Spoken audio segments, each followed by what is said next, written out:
Our three adventurers, Kezia from Kenya, Casilla from Brazil, and Gabi from Germany, go out to sea on an ocean safari. Within minutes, they come across southern right whales and learn more about these majestic creatures.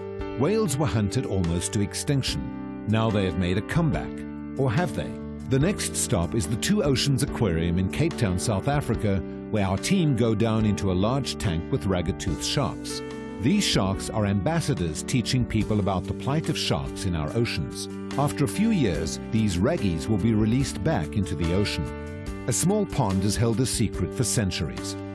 Now, tourists visit the pond to see and feed the eels that live here. These eels will leave the pond at around age 10, travel kilometers over land and through water to get to the sea, where their real journey begins. Traveling thousands of kilometers further to the spawning grounds off the northern coast of Madagascar.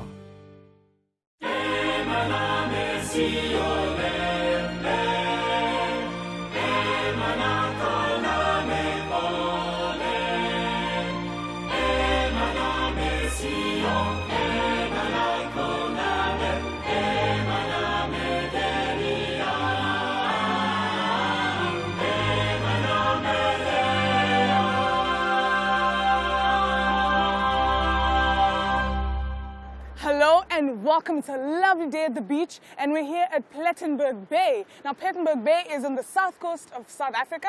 It's about 400 kilometers away from Cape Town, and we're just about to go out into the ocean for some ocean safari adventures. Now I don't know what we're going to expect, but really I think we're going to see some dolphins and some whales and some bird life, sea life. I know you want to come with me, so let's go.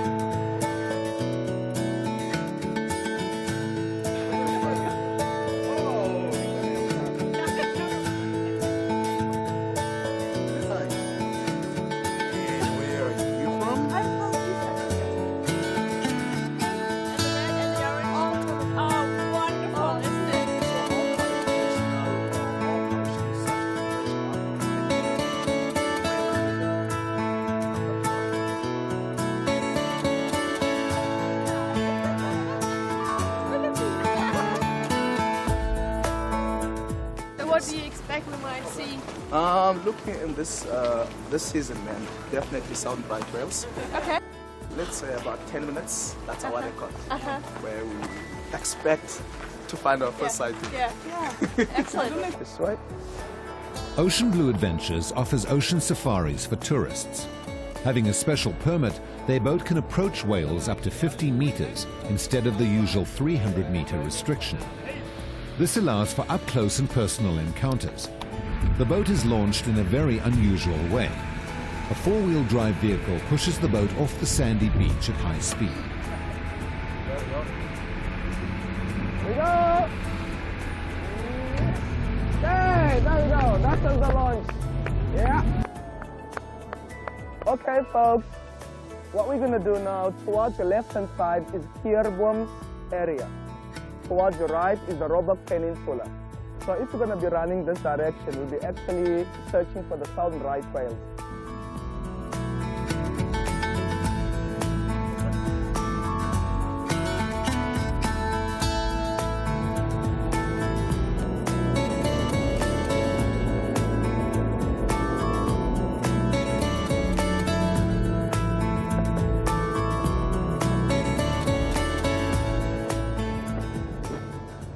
Alright folks, guess what? We just gone past a southern right whale. And remember that the animals can actually pick up the sound from the engines. They are aware of the presence of the boat. If you look at this one at 12 o'clock, coming towards us, it's a good sign that the animal might be comfortable with the presence of the boat.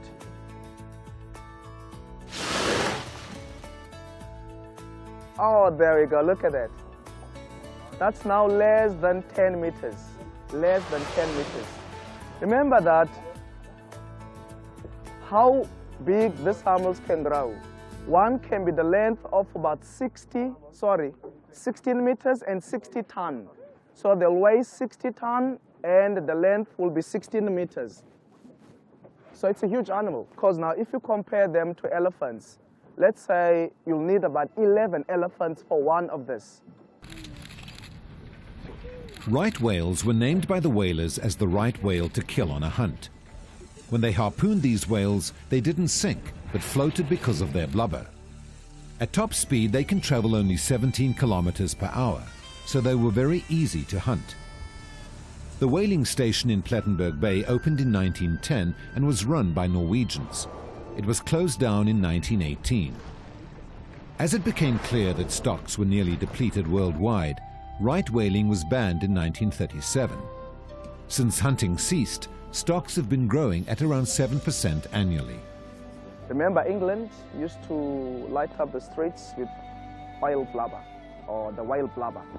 But at least electricity kicked in, which is good, so it can protect the animals. Yeah, but there's still countries, it's sad, there's still countries that are still doing some hunting. And yeah, it's not nice. No, it's not. It's not good. Because these animals are not causing any harm. They're not causing any harm. When a single calf is born, it measures between 5 and 6 meters and weighs 800 kilograms to 1 ton. The calf suckles 500 to 600 liters of milk per day and stays with the mother for up to 3 years. When it comes to calving, remember that the female need what's called a midwife. So the role of this midwife is that when the other female is having already have the calf, is that the calf do not float when it's born, it sinks, because we born the head first, which means it goes down. And the role of this midwife is to help this other female to bring the calf up on the surface for its first breath.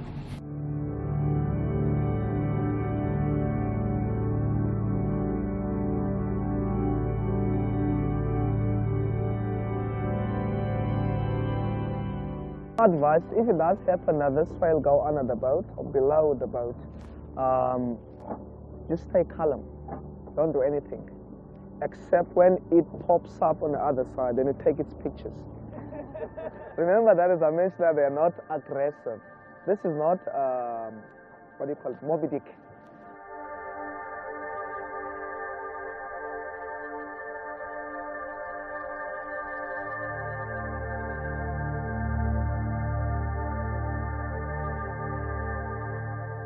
So we're gonna carry on and head down the coastline and have a look for more. But with regulations, folks, everybody please just know this, is if we drive past whales and anything to do with the mother and the calf, know that we cannot stay. We have to go past.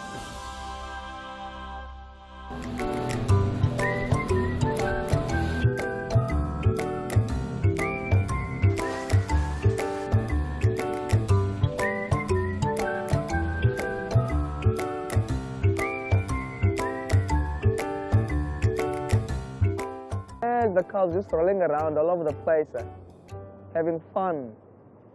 Life is good. Such a beautiful thing to see. Look at that.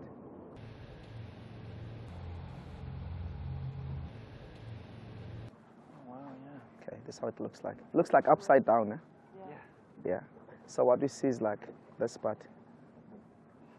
I'll say about 15%, unless if the whale do what's called breaching, jumping out.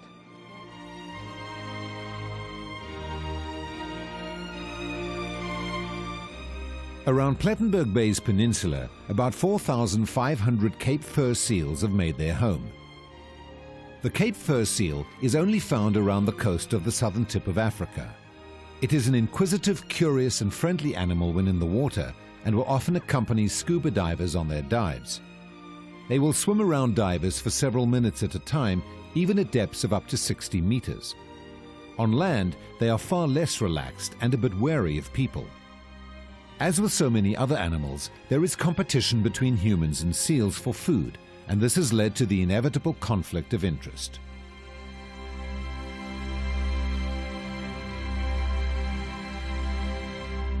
And what our skipper's going to do now, the real truth, is that he's going to actually have to drive this boat on a fast pace back to land. As the boat's going to go off the water, it's going to go sandbank, slide, and come to a quick stop or sudden stop.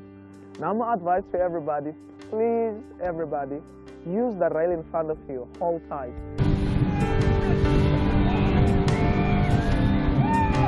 Hey.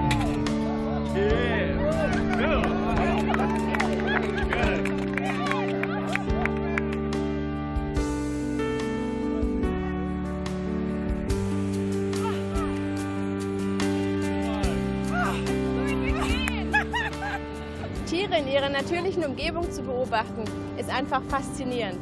Ob es ein Waljunges ist, den seine Mutter im niedrigen Wasser springen lehrt, oder ob es Seehunde sind, die mit den Wellen auf den Wellen surfen. All das zeigt mir etwas von der Vielfalt und von der Großartigkeit Gottes, der all das erschaffen hat. Und das zu beobachten, ist wirklich spannend. Situated at Cape Town's waterfront, the Two Oceans Aquarium showcases the unique marine life of the Atlantic and Indian Oceans, which lie on either side of the Cape of Good Hope. With more than 3,000 marine creatures on view, there is a lot to see and enjoy.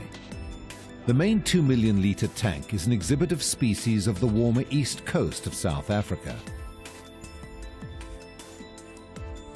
Seawater is pumped in from the colder Atlantic Bay, warmed and circulated through the various tanks. 5 large ragged-toothed sharks live in the predator tank together with many other species of fish.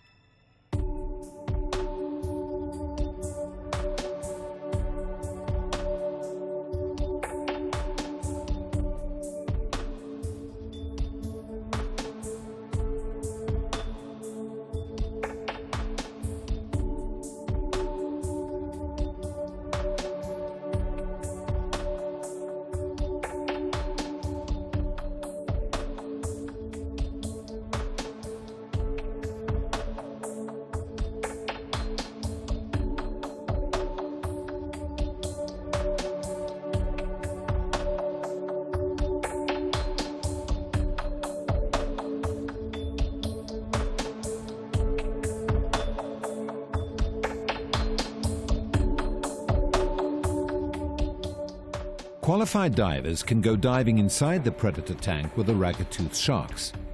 Gabi and Andre decided they would go down and see what they could find.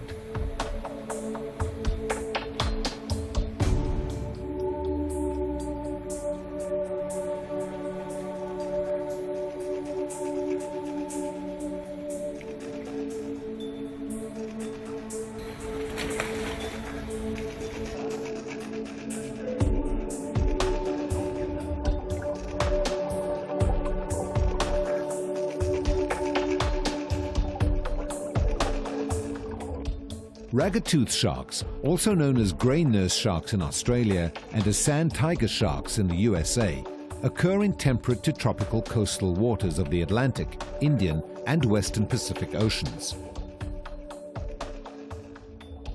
Like all sharks, ragged-toothed sharks have a cartilaginous skeleton.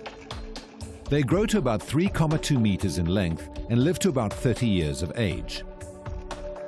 Sharks' teeth are arranged in rows that continually move slowly forward, like conveyor belts.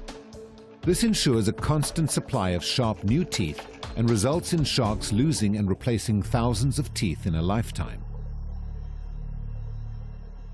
Divers in the aquarium like to look for shark teeth on the floor of the tank.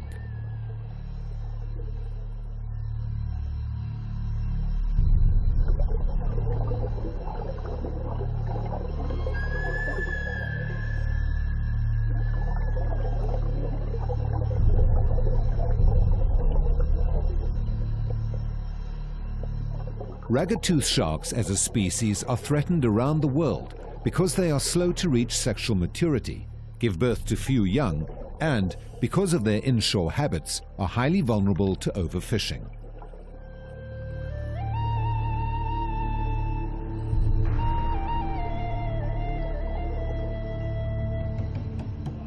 Eagle rays are bottom dwellers which use camouflage, toxic spines, or electric shocks to defend themselves against predators.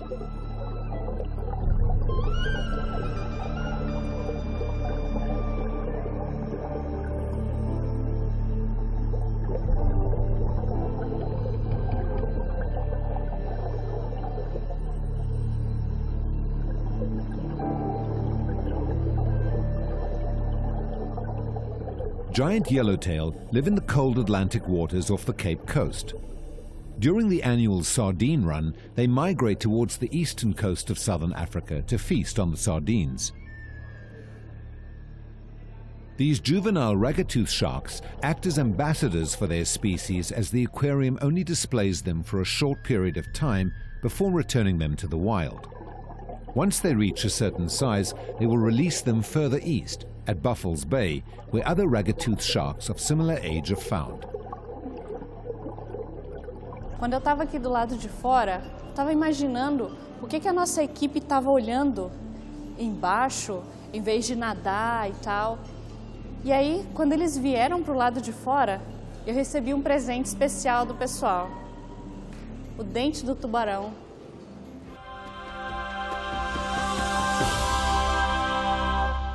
Okay, so we're here at Palang Hut. I'm very excited. We're just about to take a look at the freshwater eels. Now, the freshwater eels, about maybe 7 or 8 of them, and maybe 15 years of age. But we are going to go and find all that out, but we have to feed them to get them out. So you want to come with me? Let's go.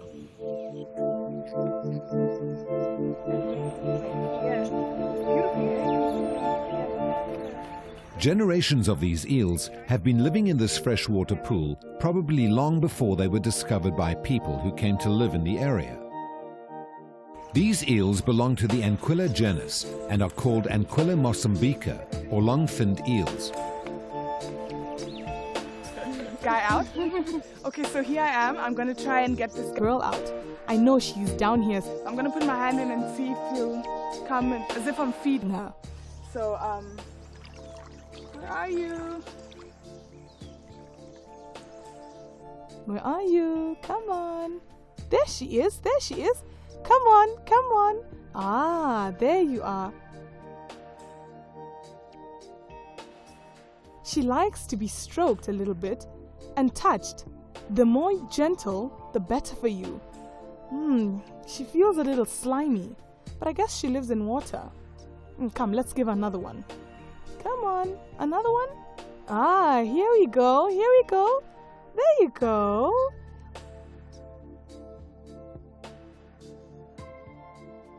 You see? Ah, you can see as I stroke her, she leans into me. I guess she likes being touched. This house at the back is the oldest house in Stilbaai. It was built in 1809 and it was burnt down and rebuilt in 1814. And they built the house here because of the fresh water which they use in the gardens and also in the house. And the children used to play in the water, and they found the eels here. And they also used to play with the eels. And when we opened the bureau in 1992, we started to feed the eels, and it's an income for the Tourism Bureau. There's visitors every day of the year, but during the season, we normally have about like 100, 120 people. They just come to see the feeding of the tame eels.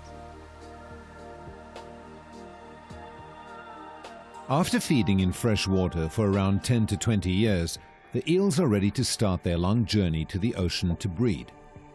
Their external features undergo dramatic changes. The eyes start to enlarge in size. The eye pigments change for optimal vision in dim blue clear ocean light.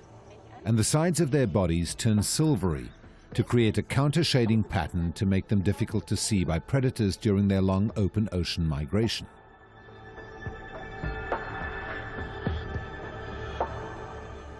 From many southern African river systems, the eels make their long journey to their spawning grounds in the Indian Ocean north of Madagascar. To accurately return to the same place and at the same time, eels use the Earth's magnetic field in order to navigate. They travel thousands of kilometers to meet up with the males where they mate and spawn. The larvae are then carried to the coast by the ocean currents.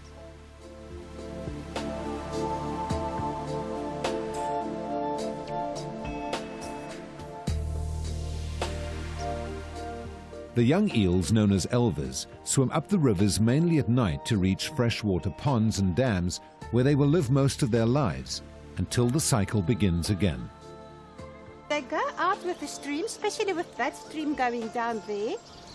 And when they reach a place where they can't swim, they just get out of the water and then they become slimy and they breathe through their skins and they can move over the ground, they can move over land. And when they reach a place where they can swim again, they just get back into the water and they go down to the river and down to the sea. The life cycle of an eel used to be a simple affair before man started building obstacles like dam walls and weirs across rivers. Amazingly, the elvers managed to overcome most obstacles on their journey, but in some cases these man-made obstacles do prevent the natural migration of eels. In many parts of the world, eel populations have been reducing rapidly recently. The destruction of freshwater wetlands, over-exploitation, and the construction of dams and weirs have all led to this decrease. They like it when you touch them. Can you see the blue eyes? Kom. Beautiful blue eyes. Kom. Kom.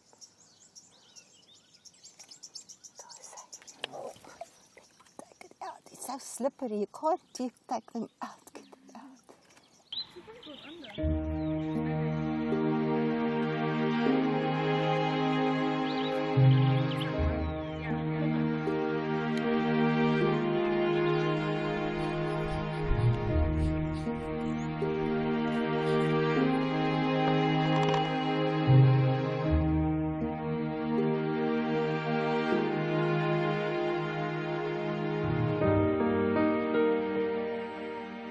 It was a humbling experience being in a tank with such large sharks. I commend the well-run aquariums around the world that help educate people about our oceans and how we can save them.